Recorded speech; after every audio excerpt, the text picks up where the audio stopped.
درود تاج، درود تنجینہ، درود مئی اور اس قسم کے کئی نام آتے ہیں، گھروں میں کتابیں بھی پڑھی ہوتی ہیں، کس کی ایجاد ہے؟ کیا ان کو پڑھنا سنت اور فضیلت کا یہ کام ہے؟ بابوں کی ایجادیں ہیں جی، کوئی فضیلتیں نہیں ہیں جی ان کی. اس میں تو اکثر درود تاج کے اندر تو شرکی الفاظ بھی ہیں، گستاخانہ جو ہے وہ الفاظ بھی ہیں. میرا اس کے اوپر کلپ بھی چڑھا ہوا ہے. دروشی پہ مسئلہ 56 میرا ڈیٹیل 2 گھنٹے کا ہے، اس میں نے ڈسکس کیا تھا. درود تنجینہ ہو یا درود تاج ہو، درود ماہی لکھی، یہ سب علماء کی لکھی ہوئی چیزیں. اس کی اسکروٹنگ کریں. ایز اے نعت پڑھ سکتے ہیں آپ اس کو، ایز اے وظیفہ تو وہی پڑھیں، اللہم صلی علی محمد وعلی آل محمد، جو سنن نسائی کے اندر موجود ہے، اور بخاری مسلم میں درود ابراہیمی ہے، وہ پڑھیں آپ.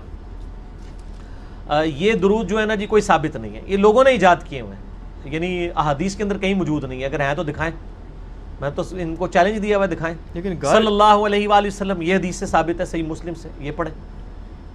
مطلب جو تجربہ کیا تقریباً ہر گھر میں یہ پڑھی ہوتی ہیں کتابیں، عورتیں پڑھ میرے بھائی جب سنت ختم ہو جائے گی تو بدعت ہی آ جائیں گی نا. جی، عورتوں نے تو پڑھنا ہے نا، تو عورتوں کا ہی دین ہے نا، کسی عورت نہیں ہو سکتا لکھا ہو.